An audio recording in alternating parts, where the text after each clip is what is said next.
Okay, welcome. Thank you all for attending. I'm going to be talking about how you can basically lobby Congress, sort of an intro 101 to public policy and getting your voice heard in Washington, whether it's to get more money for NASA, to get more usage of commercial space, or whatever your goals may be.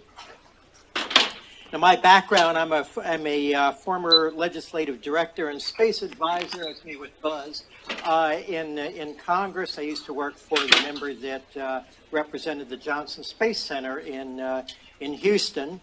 And I'm currently the president of a small space advocacy organization, Save Man Space. I've got cards, or you can go to savemanspace.com. But I've been on both sides of the table in Congress. Many space advocates like you all have gone to Congress and have given your views, and I've done that. I do that through my organization. I'm on Capitol Hill frequently. I'm based in the Washington, D.C. area.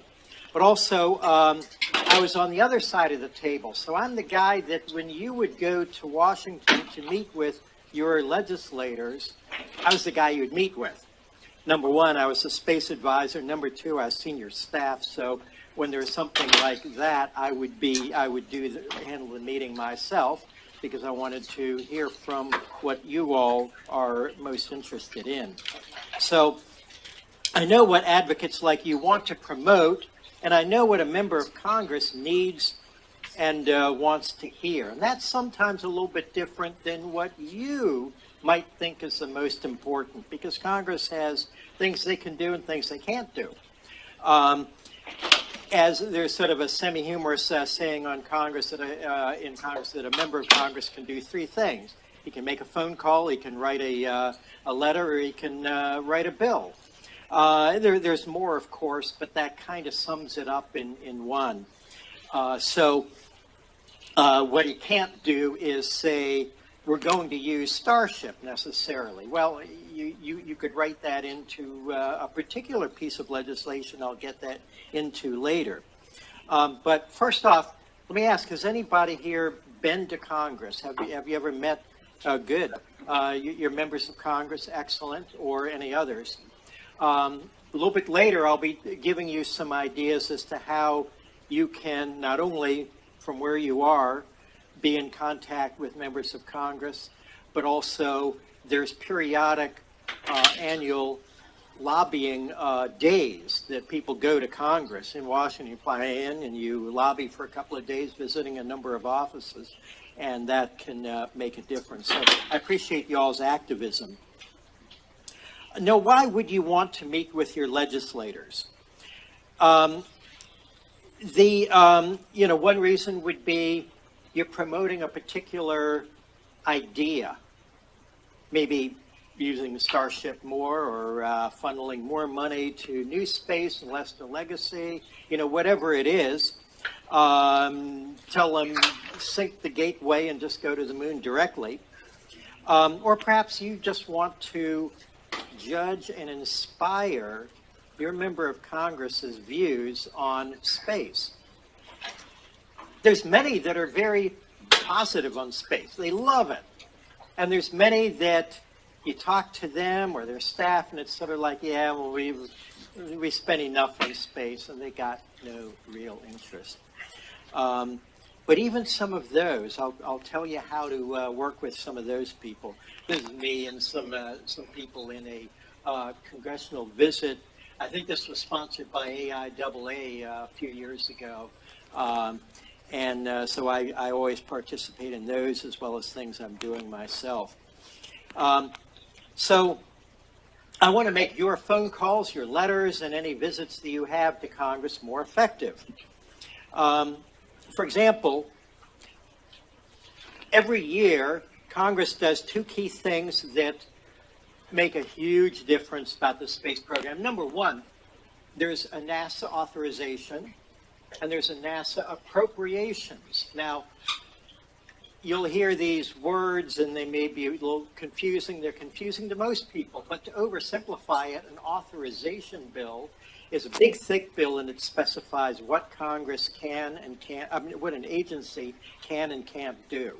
So if if it's NASA, then it'll say NASA will be doing this, this, and this. They will have Artemis. They will have James Webb Telescope. They will have, all these different programs. And it lays out those things that they're allowed to do.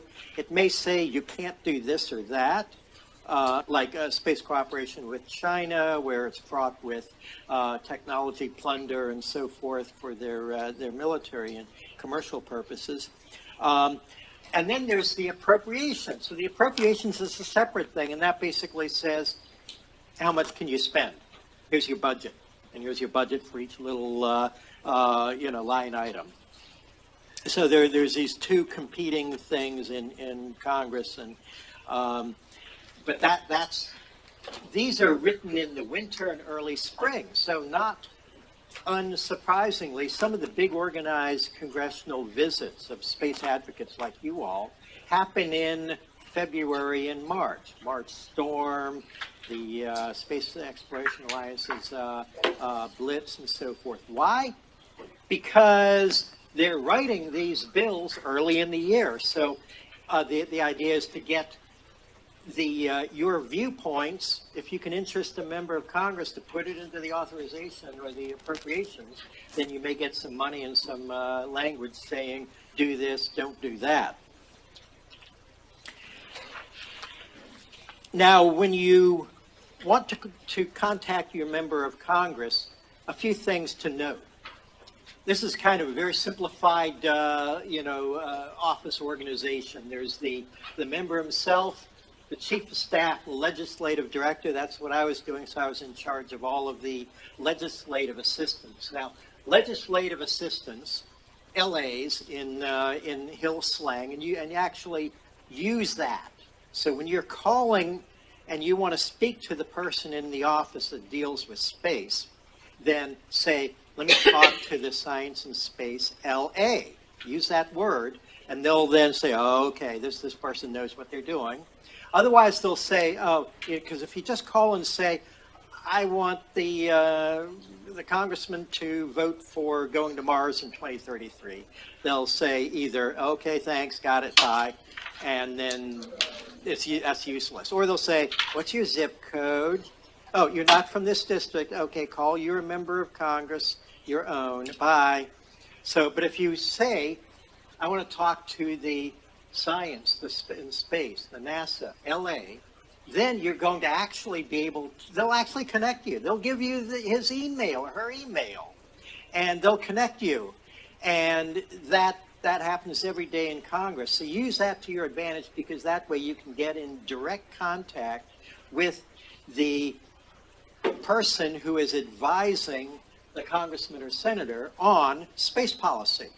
And that's probably the person who's writing a bill, or who walks down to the Science and Space Committee and says, I got this great idea. Can we put it into the authorization bill? What you don't want to do is just, as I said, leave a message. Tell the senator to vote for more money for NASA. Because you're talking to an intern or a staff assistant, and they might log it, one call, pro-space, pro-NASA. That's all. It really doesn't do any good. So that's why you want to be speaking to the legislative assistant, the LA, who deals science and space. And so that's how you find the person, talk to them, and stay in touch. The staff on the space subcommittees and the staff on the appropriations, Commerce, Justice, and Science Subcommittee. Those are the people who are writing the NASA authorization bill in the spring and winter, and they're the ones who are writing the appropriations bill. And so by talking to them, you're talking to the right people. And so just keep that in mind. Talk to the right people, and they'll be happy to help you. They'll probably be delighted to listen to you. And if you come to Washington, they'll probably be delighted to sit down with you. Now, if you're going to have a meeting with or an extended conversation with a member of Congress or their staff, do a little bit of research. Are there NASA contracts in their district or state? This website run by NASA with that long name that I simplified to teeny URL, NASA contract map, that will show you district by district and state by state how many NASA contracts, who they are for, with, and so forth, and the amount of them. So you can see, oh, this district has, $1.8 billion in space NASA in it, and this one in rural Kansas has, $2,300 for a grant to a university or something. It just gives you an idea of how much space state or whatever they are. Then you want to know who's on what committee. Now, if they're on the Science and Space Committee or the Appropriations Committee, where they get their money from, then that's somebody you can talk to about getting language into something. If they're not, let's say agriculture and intel and, defense or something is their thing, they may or may not have an interest in space. There will be somebody who's got the title. Here's what happens. Legislative assistants, there's 3, 4, sometimes more or less, and in a Senate office even more. And they'll divvy up just like dealing cards. Okay, so you're handling agriculture, you're handling defense, you're handling this, that, and the other thing, infrastructure. I guess NASA, who's going to take that? Okay, I'll give that to you. So it's, unless they have a really strong interest in space, it may have been just a handout. Okay, you're handling NASA. And sometimes that works and sometimes not. But before I go on that, Google the congressman or senator's name plus keywords like these: NASA, SpaceX, Artemis, Moon, Mars, astronaut, and you'll probably find maybe a news release or a video or something showing that, oh, this person had a meeting with an astronaut, or has a CubeSat program in their district or whatever. It just gives you an interest level. I mean, you know what? That's kind of there's more that don't probably than do. So you'll Google all that stuff, and it's like, I'm not finding anything for Senator Schmo on NASA. What's that mean? It's kind of disappointing. They've never issued a press release when when an astronaut comes by for a visit. They've never been to a launch. They've never gotten on the science committee's bus and gone to Goddard, which is just outside of Washington, D.C. It's an easy thing. And so those things are, it can be a little disappointing, but it's also an opportunity for you to educate them better about space. If you're emailing a staffer, let's say you get the email of the space staffer in the senator's office, and you don't get any response. Why? Well, a congressional staff gets hundreds of emails a day. Or you all probably do too. But it's so easy to get lost in the shuffle. In my position, because I had interns and so forth working for me, so I would have them filter that stuff. But here's the kind of stuff that I want you to call my attention to, and the rest, forget it. But your Space LA may or may not, he may have 200 emails to go through, but he's got a committee to staff, and he's got, a bunch of other stuff he has to do that day, so yours gets just plain lost. So email him again.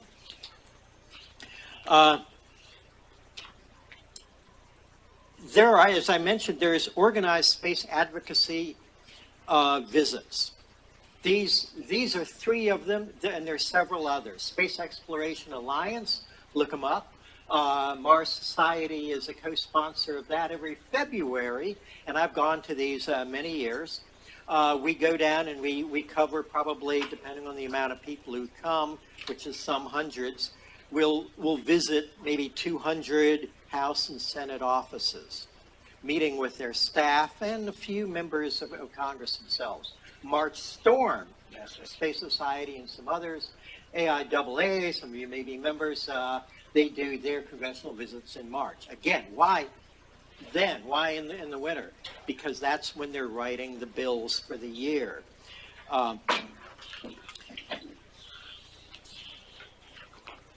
Now, you'll sometimes hear this. Well, this isn't really a space state. We're agriculture and oil. Well, no, false. First, you can go to spinoff.nasa.gov and you'll find all sorts of really cool things that are become part of everyday life and so forth. You know anyone who's got an MRI? So if your home-built rocket goes really awry, you may need an MRI. Well, that came from the space program. Your mother or grandmother may benefit from ISS bone density studies. And I bet, even in the most, rural state with zero NASA grants and so forth, that there's a high school, a university with a CubeSat program, robot program. They probably sent people to participate in the Mars Society's contest. And there's probably a future astronaut and lots of aerospace engineers. So I say every state is a space state. There was a New York City member of Congress whose eyes lit up with a big, broad smile when I was talking about the value of STEM. So they had no clue really on, space. Well, this is Brooklyn or whatever, But when I mentioned that, instantly, that triggered a thought. It's like, yeah, I want my kids in my district to get into STEM. Now, if you want to pass a bill, don't just call and say, vote for this bill. That's probably nothing that they can do. There's about 5,000 bills or so introduced in Congress in every 2-year term. And most of them never make it out of committee. So if you call and say, vote for this bill, even if it's the best bill in the world, they probably never heard about it. It probably will never get out of committee and be voted on by anybody. So what you want to do, again, talk to the Space LA, the NASA LA, not the receptionist, and bills relating to space usually go to the Science Committee. Sometimes they're assigned to Commerce or both. So if it's dealing with, space commerce, then it may go to both, or it may just go to Commerce. But what you want to do is not say vote for it. You want to say co-sponsor it. Now that's just kind of like signing a petition.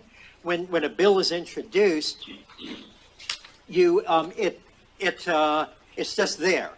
But when you co-sponsor it, then other members are signing on to it. And if you get a couple of hundred of those, then the committee is going to take notice.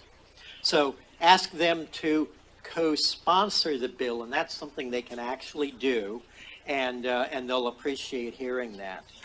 And it's something you can find out easily. You can Google it and find the bill, and a month later you'll see their name on it, or you won't. Then ask committee members, say on the Science Committee, to get it scheduled for a vote in the committee, because it has to have a hearing and then a vote in the committee to ever advance to the House floor. And then you can call offices and say, HR 2345 is going to be on the floor next month. Can your boss please vote for it? And that's something they can do. Space staffers may be new or just something handed to them and they might have no real interest or understanding. So give them ideas, and this is kind of a cool thing because you can spark their interest in space. So space staffers should be on the NASA Legislative Affairs email list and the Science Committee's email list. And once they get on those, then they'll be invited to all sorts of things. They'll hear about stuff. They'll get invited to launches where they can take their boss and get some really cool photo ops and so forth. They can go to Goddard. Science Committee runs tours of staffers to Goddard a couple times a year and things like that. Go out to Wallops Island, which is in Virginia. That's like a 3-hour bus ride. So Science Committee rents a bus and takes all the staffers out there. So you want to, make sure they're connected in, and then, take a snapshot of that or whatever. There's some other things, but you want to inspire these folks. I co-founded the Congressional Staff Association for Space Advocates 6 years ago, and that's another way for new space staffers to get connected in. Bring more media to the thing. Send news releases if you visit Congress. Write letters to the editor and op-eds. Recruit others to make calls and visits. And build a coalition. Campaign season. It's happening now. If you heard my presentation at 1 o'clock, I briefly mentioned this. Go to campaign events, big and small. You might actually, particularly small events, even the presidential ones in Iowa and so forth, you go to some area in Iowa, and in January, there's like as many people who are in this room now, and you've got a presidential candidate right there. So what you want to do is, and you can talk to them, and they're senior staff. So if you want to go there, you can help inspire them. You can ask them questions. Will you support increasing our space program? Will you get us to Mars? And if you can get them to outcompete each other on space, that's beautiful. Right now, a lot of them, they're sort of outcompeting each other on, all sorts of projects and so forth. But how about space too? Space is and should be nonpartisan, and so that's our greatest sticking point. Space, if it becomes hyper-partisan, like so many things in today's society, it's a battleground and it's poison because I don't want to deal with them. They're the other party. And that's a good idea, but I hate it because he proposed it, then we all lose. But if you say, who cares who gets the credit? When you're sitting on Mars, you will be, you won't care who came up with it. So we can kind of harness a little bit of politics, go to the moon and Mars, together we will go to the stars, divided we lose. So your action can make a difference. So got a few minutes for questions. In the back. Mike Griffin once said to me, don't call, don't email, get a stamp, get an envelope, write out something original, don't do a carbon copy, send it in, because we'll say if someone took the time to do that, there's probably 100 other people who feel exactly the same way. Good point. Yeah, a handwritten letter is given more treatment than an email and more treatment than a petition campaign or anything like that. But even better is to actually talk to the Space LA legislative assistant and get in contact with them, because that's the person who talks to the member of Congress about space. And so that's your best avenue to get noticed. And if you're in a state where there really isn't any space activity, can't you create it? Can't you go off and see if you can drum up someone at a university to do it, apply for a NASA grant, or get the congressman to come in when an astronaut comes in and talks to a school or something like that? And that's publicity, which they'll love, right? Absolutely, yeah. Anything, if you're in North Dakota or something, do something space related, help get them interested. Yes. Yeah, I just wanted to mention something. I've done quite a bit of personal lobbying myself, and what I do is whenever I'm in a convention in the DC area, I just go and I just find out who the staffers are on the space subcommittees, and I just email them. I just ask for an appointment, And the one thing I'm really surprised about is they rarely actually ask if you're in their district. You just get an appointment, you go ahead and share your message with them, and it seems to work perfectly fine. It does. You're on a professional level there. It's and that's very different from the person who just calls and says, "I want to tell the senator to vote on this." That's when they ask, "Are you from the district?" And I say, "No, I'm from wherever," and they say, "Okay, so call your own." But when you're dealing on a professional level like that, and you want to talk serious, issues, they're usually delighted and often even flattered to talk with you. And just to reemphasize something that you said, some of these space staffers, they've got other portfolios. They don't know anything about space, and so we can actually sort of help educate them. And it's a little embarrassing that the legislators being informed by somebody who doesn't really know much of anything about space. A beautiful point. So we're doing a good service for them. Yeah, thanks. And I'll be around for the rest of the conference. Happy to talk to you about this. And while we're preparing for the next person, any other questions? Green shirt. Does most of the legislation start in the House and then go to the Senate? Is that how it works? It's mixed except for anything dealing with money. So the appropriations have to start in the House. Then it goes to the Senate. Otherwise, it doesn't matter who starts it. Any other last questions? More results with a lobby group or with an individual, or does it matter? It doesn't matter too much, but when you're with a group, don't take notice. The boss will hear about it. Once in a while, the boss will even come out and maybe he'll take the meeting, or maybe just pop in and say, "Thanks so much. Glad you all are here in Washington." Thank you. Sure. Well, thank you all. I appreciate it, and let me know. SaveMannedSpace.com.